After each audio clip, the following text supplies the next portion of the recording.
नमस्कार। DD news पर आप देख रहे हैं समाचारों का बुलेटिन। मैं हूं लाल चंद्र सिंह। अगले आधे घंटे में देखेंगे देश और दुनिया की बड़ी खबरें। सबसे पहले इस समय की हेडलाइंस। नई दिल्ली में प्रधानमंत्री नरेंद्र मोदी की अध्यक्षता में हुई एनडीए शासित राज्यों के मुख्यमंत्रियों की बैठक। 2 प्रस्ताव किए गए पारित। बैठक में जाति जनगणना और ऑपरेशन सिंदूर पर प्रस्ताव पास। इस बैठक में ऑपरेशन सिंदूर की सफलता पर सैन्य बलों और पीएम को दी गई बधाई। तो जातिगत जनगणना के फैसले को बताया ऐतिहासिक।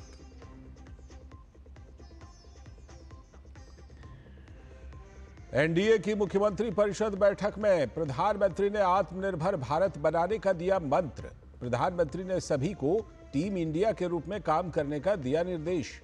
केंद्रीय गृह मंत्री अमित शाह ने नक्सलवाद के खात्मे की रणनीति पर की चर्चा। तो उत्तराखंड के मुख्यमंत्री पुष्कर सिंह धामी ने समान नागरिक संहिता पर दी प्रस्तुतिकरण। प्रधानमंत्री नरेंद्र मोदी ने मन की बात कार्यक्रम के माध्यम से किया राष्ट्र को संबोधित। कहा, आज पूरा देश आतंकवाद के खिलाफ एकजुट। ऑपरेशन सिंदूर देश के संकल्प, साहस और बदलते भारत की तस्वीर। मन की बात में प्रधानमंत्री नरेंद्र मोदी ने माओवाद के खिलाफ सामूहिक लड़ाई में मिल रही सफलता से गढ़चिरौली से लेकर दंतेवाड़ा में आ रहे सकारात्मक परिवर्तनों का किया जिक्र। कहा, माओवादी हिंसा से प्रभावित क्षेत्रों में तेजी से सामान्य हो रहे हैं हालात। शिक्षा और खेल दोनों में ही बच्चे कर रहे हैं कमाल।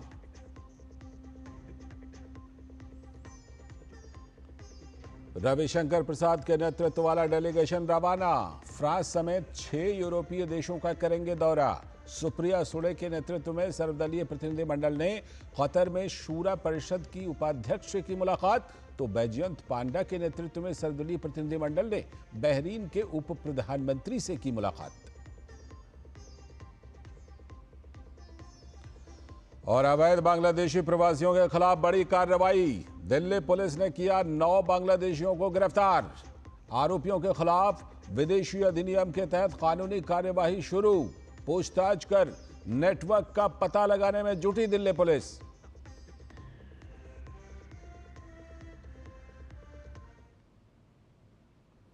हेडलाइंस के बाद अब खबरें विस्तार से। प्रधानमंत्री नरेंद्र मोदी की अध्यक्षता में एनडीए शासित राज्यों के मुख्यमंत्रियों की आज नई दिल्ली में बैठक हुई। इस बैठक में 2 प्रस्ताव पारित किए गए। पहला प्रस्ताव ऑपरेशन सिंदूर की सफलता के लिए भारतीय रक्षा बलों और प्रधानमंत्री को बधाई देने के साथ पारित हुआ। इस दौरान सेना और सरकार की प्रशंसा की गई। ऑपरेशन सिंदूर पर एकनाथ शिंदे ने एनडीए की बैठक में कहा कि ऑपरेशन सिंदूर ने आम भारतीयों को नया आत्मविश्वास और आत्मसम्मान दिया है। केंद्र सरकार की नीति, सेना के शौर्य और पीएम मोदी के साहस ने ऑपरेशन सिंदूर को सफल बनाया है। उन्होंने कहा कि ऑपरेशन सिंदूर भारत की शांति यात्रा में बाधा डालने वालों को करारा जवाब है। वहीं बैठक में मोदी सरकार द्वारा जनगणना में जाति जनगणना कराए जाने के ऐतिहासिक फैसले पर भी प्रस्ताव पारित किया गया। मोदी सरकार के फैसले को इस प्रस्ताव में ऐतिहासिक बताया गया। जाति जनगणना को वक्त की मांग बताते हुए मोदी सरकार के फैसले की सराहना की गई। बैठक में एनडीए द्वारा शासित सभी 20 राज्यों के 20 मुख्यमंत्री और 18 उप मुख्यमंत्री हिस्सा ले रहे हैं। भाजपा अध्यक्ष जेपी नड्डा, रक्षा मंत्री राजनाथ सिंह और गृह मंत्री अमित शाह भी इस बैठक में मौजूद हैं। बैठक में राज्यों की तरफ से प्रेजेंटेशन भी रखा गया। मोदी सरकार के 11 वर्ष भी पूरे हो रहे हैं, उसको लेकर कार्यक्रमों पर भी चर्चा की गई। इसके साथ ही आपातकाल की 50वीं बरसी को देश भर में लोकतंत्र की हत्या दिवस के रूप में मनाने से जुड़े कार्यक्रमों पर भी विचार विमर्श किया गया। और दिल्ली में एनडीए के मुख्यमंत्रियों और उप मुख्यमंत्रियों की बैठक के बाद केंद्रीय मंत्री और भाजपा के राष्ट्रीय अध्यक्ष जेपी नड्डा ने कहा कि ऑपरेशन सिंदूर ने आतंकवाद के खिलाफ भारत के सख्त रुख को दुनिया के सामने प्रस्तुत किया। उन्होंने कहा कि भारत किसी भी शर्त पर और कहीं भी आतंकवाद को सहन नहीं करेगा। इस बैठक में हमारे 20 मुख्यमंत्री और 18 डिप्टी चीफ मिनिस्टर्स ये उपस्थित रहे। इस कॉन्क्लेव में 2 प्रस्ताव पारित हुए। एक प्रस्ताव तो ऑपरेशन सिंदूर, जिसमें जो प्रधानमंत्री मोदी जी के नेतृत्व में ऑपरेशन सिंदूर हुआ और जो हमारे फौज के, हमारे आर्मी के जवान्स ने जो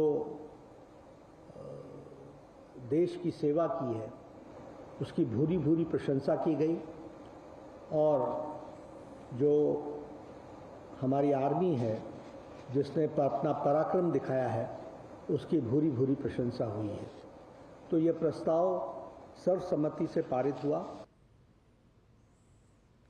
और जेपी नड्डा ने कहा कि प्रधानमंत्री नरेंद्र मोदी के नेतृत्व में जातिगत जनगणना का फैसला लिया गया। देश में पहली बार बिहार की सरकार ने इसके लिए प्रस्ताव पारित किया था, जिसके लिए हम बिहार सरकार का धन्यवाद करते हैं।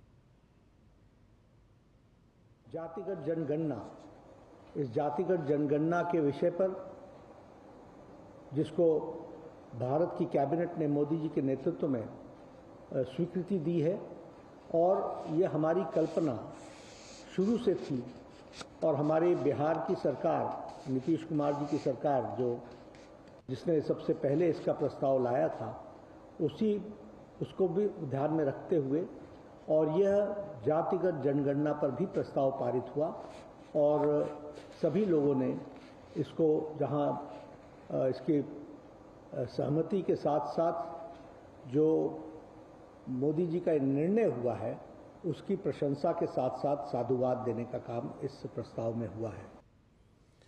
और भाजपा अध्यक्ष जेपी नड्डा ने कहा कि प्रधानमंत्री नरेंद्र मोदी के नेतृत्व में देश के हर वर्ग के लिए समान रूप से कार्य किया जाता है। हमारी पार्टी राजनीति नहीं बल्कि जनहित के लिए कार्य करती है।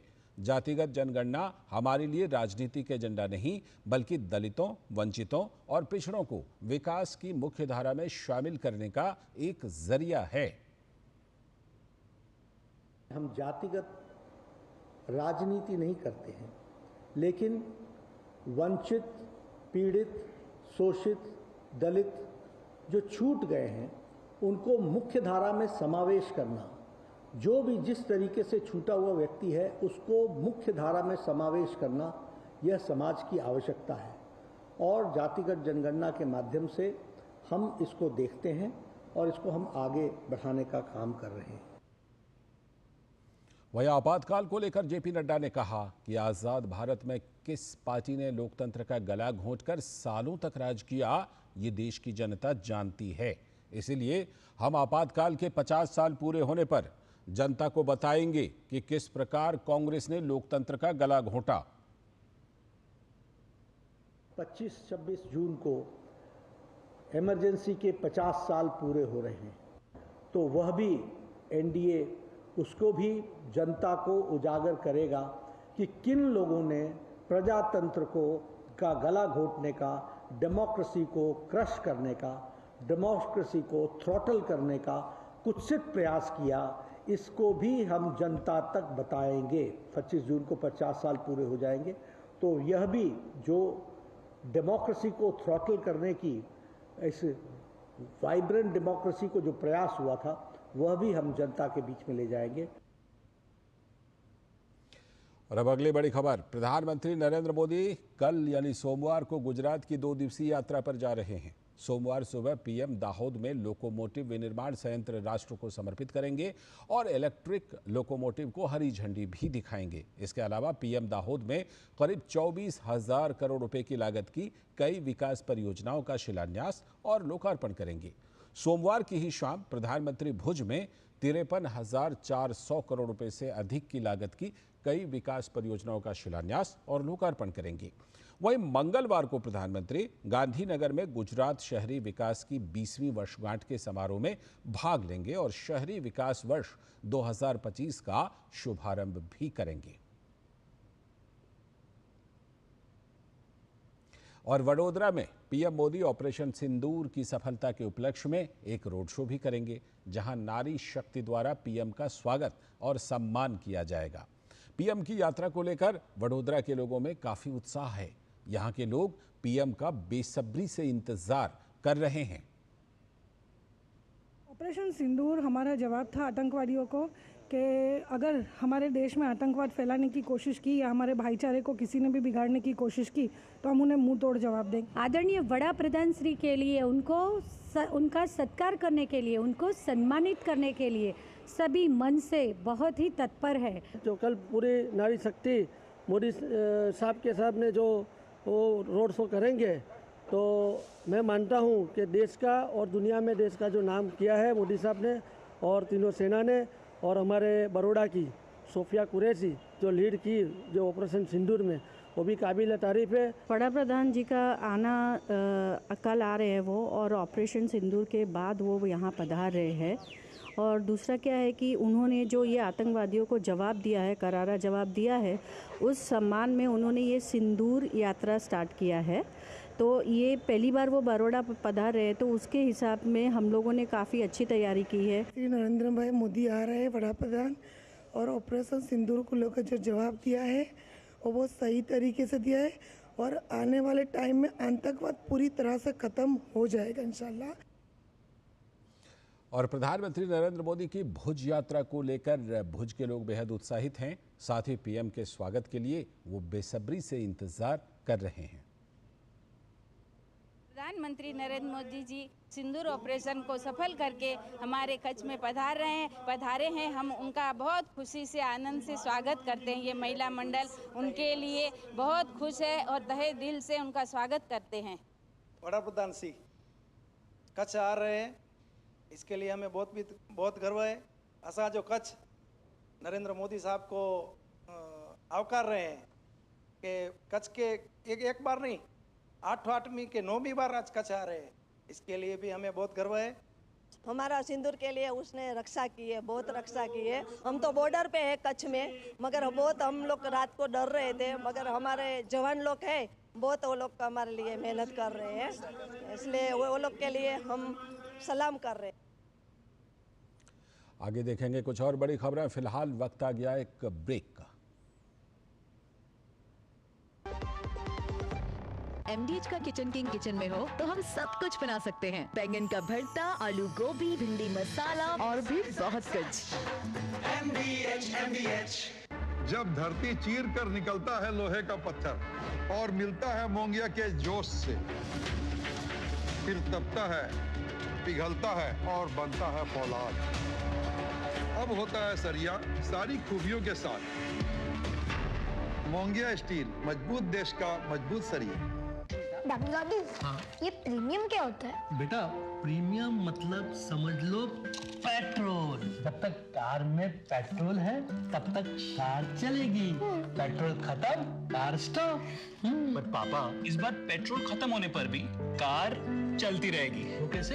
LIC के जीवन लाभ में प्रीमियम पेमेंट हो जाए स्टॉप, पर पॉलिसी के फायदे चलते रहते हैं। मतलब अब लाइफ की गाड़ी चलेगी नॉन स्टॉप।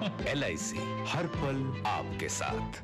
बिजली का बिल, किराना, स्कूल फीस सब हो गया। बन गया बजट? हाँ, 5000 बच गए। तो नई साड़ी ले ले ना, पिछले महीने तो ली थी। एक और नहीं, पहले बजट बनाओ, फिर छोटी छोटी बचत को बैंक में सेव करो और पैसों को बढ़ते देखो। बढ़ी गई। जाओ भाई। RBI कहता है वित्तीय समझदारी समृद्ध नारी। जो लक्ष्य चुना था समझ आने लगा है। GLA यूनिवर्सिटी, उच्च लक्ष्य की निश्चित प्राप्ति।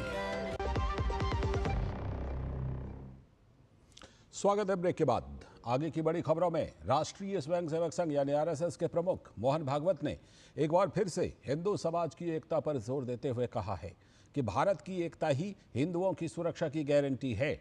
उन्होंने कहा कि हिंदू समाज और भारत एक दूसरे से गहराई से जुड़े हुए हैं और जब हिंदू समाज सशक्त होगा तभी भारत भी गौरव प्राप्त करेगा।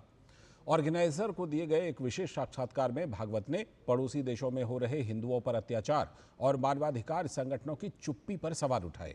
उन्होंने कहा कि जब तक हिंदू समाज खुद मजबूत नहीं होगा तब तक दुनिया में कोई उनके बारे में चिंता नहीं करेगा। मोहन भागवत ने हिंदू समाज को एकजुट और मजबूत होने का आह्वान करते हुए कहा कि आपको अपनी रक्षा खुद करनी होगी और किसी के भरोसे नहीं रहना चाहिए। उन्होंने सुरक्षा को सिर्फ सीमाओं और सेना तक सीमित न बताते हुए इसे सभ्यता और मानसिकता से जोड़ा। आरएसएस प्रमुख ने बांग्लादेश और पाकिस्तान में हिंदू अल्पसंख्यकों का उदाहरण देते हुए कहा कि अब वे वहां भागने के बजाय अपने हक के लिए लड़ रहे हैं। मोहन भागवत ने कहा कि इस बार बांग्लादेश में हिंदुओं पर अत्याचार के खिलाफ जिस तरह का गुस्सा दिखा वो अभूतपूर्व है। वहां के हिंदू अब कहते हैं कि हम भागेंगे नहीं बल्कि रहकर अपने हक की लड़ाई लड़ेंगे। हिंदू समाज की अंदरूनी ताकत अब बढ़ रही है। और आरएसएस प्रमुख मोहन भागवत ने मौजूदा वक्त में देश को और मजबूत बनाने की जरूरत पर भी जोर दिया है। उन्होंने कहा कि भारत को इतना ताकतवर होना चाहिए कि कोई भी उस पर हमला करने की हिम्मत न करे। उन्होंने कहा कि हमें शक्ति संपन्न होना ही पड़ेगा, हमें कोई जीत ना सके इतना सामर्थ्य होना ही चाहिए। अपना स्वयं का बल ही वास्तविक बल है। सुरक्षा के मामले में हम किसी पर निर्भर ना हों, हम अपनी सुरक्षा स्वयं कर लें और सारी दुनिया मिलकर भी हमसे जीत ना सके। इतना सामर्थ्य संपन्न हमको होना ही है, हमें शक्ति संपन्न होना ही पड़ेगा, क्योंकि दुष्ट लोगों की दुष्टता का अनुभव हम अपनी सभी सीमाओं पर कर रहे हैं। बात भारत की एक और मजबूती की। भारत जापान को पीछे छोड़कर दुनिया की चौथी सबसे बड़ी अर्थव्यवस्था बन गया है। नीति आयोग के मुख्य कार्यपालक अधिकारी सीईओ BVR सुब्रमण्यम ने इसके बारे में जानकारी दी। उन्होंने नीति आयोग शासी परिषद की 10वीं बैठक के बाद मीडिया से कहा कि भारत में आर्थिक माहौल अनुकूल है। उन्होंने बताया कि आज के समय भारत 4 ट्रिलियन अमेरिकी डॉलर यानी 4000 अरब डॉलर की अर्थव्यवस्था है। अंतर्राष्ट्रीय मुद्रा कोष यानी IMF का हवाला देते हुए सुब्रमण्यम ने कहा कि आज भारत की अर्थव्यवस्था जापान से बड़ी है।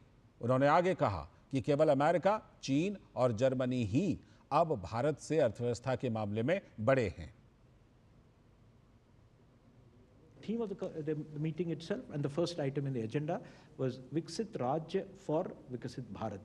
Viksit Bharat Hetu Viksit Rajya. We are the 4th largest economy as I speak. We are a $4 trillion economy as I speak. And this is not my data, this is IMF data. India today is larger than Japan. So it's only the United States, China and Germany which are larger. And if we stick to what is being planned, what is being thought through, it's a matter of another 2.5 to 3 years, we would become the 3rd largest economy.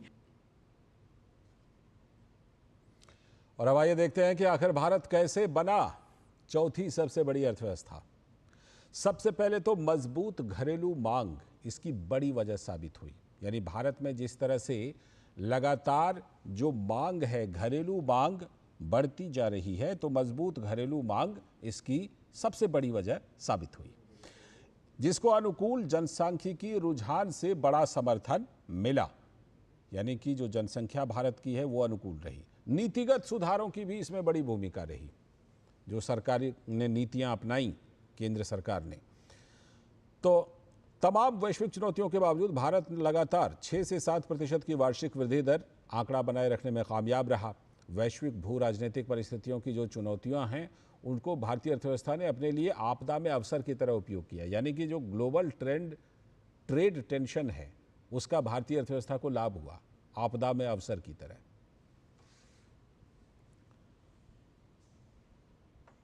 और अब देखते हैं कि इस महत्वपूर्ण उपलब्धि को हासिल करने का असर क्या होगा, प्रभाव क्या पड़ेगा। G20 और IMF जैसे मंचों में भारत का कद बढ़ जाएगा। FDI में और वृद्धि होगी, यानी निवेश बढ़ेगा, विदेशी निवेश भारत के अंदर। और भू राजनीतिक तौर पर अगर देखें, भारत प्रशांत क्षेत्र में स्थिरता बढ़ेगी। ये भारत की आर्थिक मजबूती का असर होगा। इकोनॉमिक लीडरशिप की दिशा में बड़ा कदम है, क्योंकि भारत का दुनिया में अब दबदबा और बढ़ेगा। रोजगार के अवसर बढ़ेंगे, युवाओं को और ज्यादा रोजगार मिलेंगे। स्वास्थ्य और शिक्षा जैसे बुनियादी क्षेत्रों में सुधार होंगे।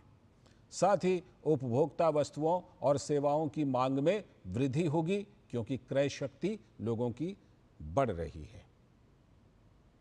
और भारत के दुनिया की चौथी सबसे बड़ी अर्थव्यवस्था बनने पर केंद्रीय मंत्री जितेंद्र सिंह ने कहा कि जिस दूरदर्शिता के साथ देश में पिछले 11 वर्षों से विकास कार्य हुए हैं, ये उसी का नतीजा है कि हम दुनिया की चौथी बड़ी अर्थव्यवस्था बन गए हैं। उन्होंने कहा कि इस बड़ी उपलब्धि के पीछे का कारण ये भी है कि प्रधानमंत्री नरेंद्र मोदी ने देश को तकनीक के महत्व को लेकर जागरूक किया है। जिस दूरअंदेशी के साथ पिछले 10-11 वर्षों से एक योजनाबद्ध तरीके के साथ भारत एक विकास यात्रा पर निकला है, ये उसी का परिणाम। देखते ही देखते हम टॉप 5 में आए, अब 4 में, और धीरे धीरे उस अव्वल दर्जे में जिसका नाम 2047 का भारत होगा, जिसे हम विकसित भारत भी कहते हैं। जैसे मोदी जी ने कहा कि हर नागरिक का ये दायित्व बनता है कि अपनी यथाशक्ति यथाक्षमता उसके निर्माण में अपना योगदान दे। पहली बार मोदी जी ने देश को जागरूक कराया टेक्नोलॉजी के महत्व को लेकर कि आज के बाद विश्व में जितना भी विकास होगा, जितना भी तरक्की होगी, वो टेक्नोलॉजी ड्रिवन होगी। और अगर हमें अपनी भौगोलिक भूमिका बनानी है, ग्लोबल प्लेयर बनना है, तो ये हमारे लिए लाजिम है, अनिवार्य है कि हम ग्लोबल बेंचमार्क्स पर पूरे उतरे, ग्लोबल पैरामीटर्स पर पूरे उतरे और हमारी स्ट्रेटेजीज भी पूरी हो। आगे की बड़ी खबरों से पहले ले लेते हैं एक और ब्रेक। जीरा से प्यास बुझाएं, डाइजेशन के लिए मस्त, शरीर में नमक पानी का बैलेंस बनाए।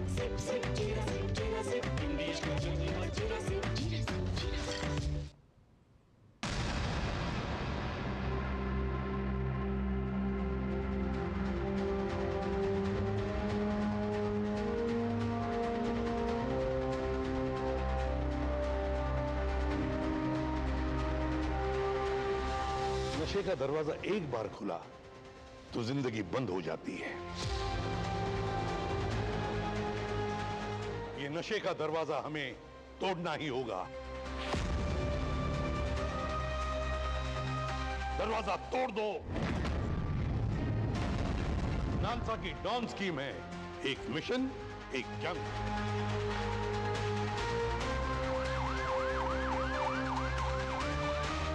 जब कानून समाज के साथ कदम मिलाता है, तब नशा हार मानता है। विक्टिम्स के लिए लीगल मदद, परिवारों के लिए समर्थन और हर गली, हर स्कूल में नशे के खिलाफ एक बुलंद आवाज।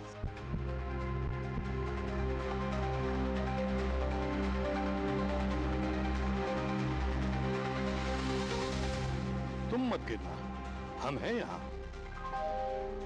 नालसा की डॉन यूनिट के साथ कानून भी, इंसाफ भी और सहारा भी।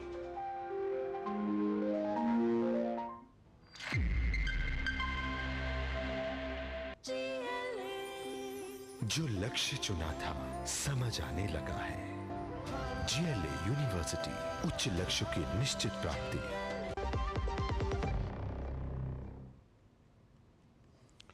स्वागत है ब्रेक के बाद। बड़ी खबर बिहार की राजनीति से। आरजेडी के बड़े नेता और लालू प्रसाद यादव के बड़े पुत्र तेज प्रताप यादव को एक बड़ा झटका लगा है। उन्हें 6 साल के लिए पार्टी से निष्कासित कर दिया गया है। आरजेडी सुप्रीमो लालू यादव ने एक्स पर पोस्ट कर इस बात की जानकारी दी है। लालू यादव ने एक्स पर पोस्ट करते हुए लिखा कि निजी जीवन में नैतिक मूल्यों की अवहेलना करना हमारे सामाजिक न्याय के लिए सामूहिक संघर्ष को कमजोर करता है। उन्होंने आगे लिखा कि ज्येष्ठ पुत्र की गतिविधि, लोक आचरण तथा गैर जिम्मेदाराना व्यवहार हमारे पारिवारिक मूल्यों और संस्कारों के अनुरूप नहीं है। अतएव उपरोक्त परिस्थितियों के चलते उसे पार्टी और परिवार से दूर करता हूं।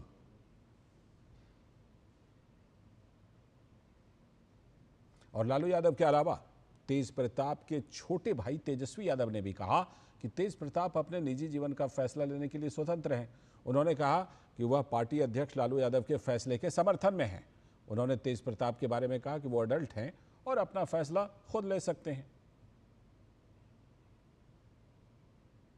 हमें ये सब चीज़ें ना तो अच्छा लगता है ना बर्दाश्त हम करते हैं। दूसरी बात, हम अपना काम कर रहे हैं, बिहार के प्रति हम समर्पित हैं और हम जनता के दुख सुख में हम भाग ले रहे हैं, जनता के मुद्दे को उठा रहे हैं।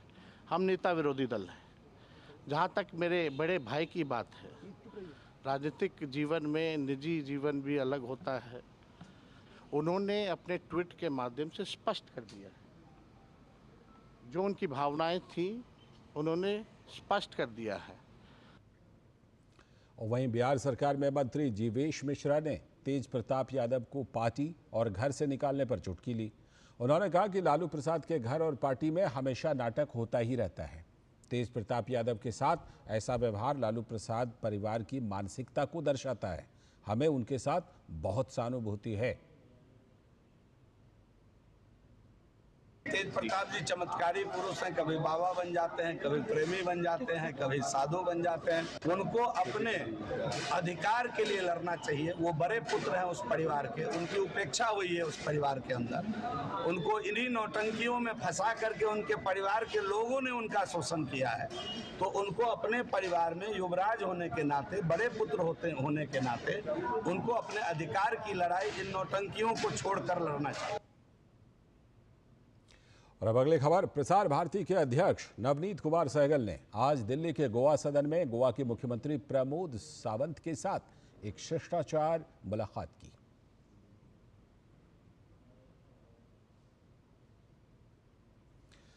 बड़ी खबर दिल्ली से, जहां दिल्ली पुलिस ने अवैध प्रवासियों के खिलाफ बड़ी कार्रवाई करते हुए 9 बांग्लादेशी नागरिकों को गिरफ्तार कर लिया है। ये सभी लोग बिना वैध दस्तावेजों के दिल्ली में छिप कर रह रहे थे। पुलिस को गुप्त सूचना मिली थी, जिसके बाद छापेमारी कर इन लोगों को पकड़ा गया। प्रारंभिक जांच में सामने आया है कि ये लोग काफी समय से राजधानी में रह रहे थे और विभिन्न इलाकों में काम कर रहे थे। पुलिस अब इनसे पूछताछ कर इनके नेटवर्क और भारत में प्रवेश के तरीके का पता लगाने में जुटी है। ये कार्रवाई दिल्ली पुलिस की अवैध प्रवासियों के खिलाफ सख्त नीति को दर्शाती है। आरोपियों के खिलाफ विदेशी अधिनियम के तहत कानूनी कार्यवाही शुरू कर दी गई है। इसके साथ इस बुलेटिन में फिलहाल इतना ही। हमें दीजिए अनुमति। नमस्कार।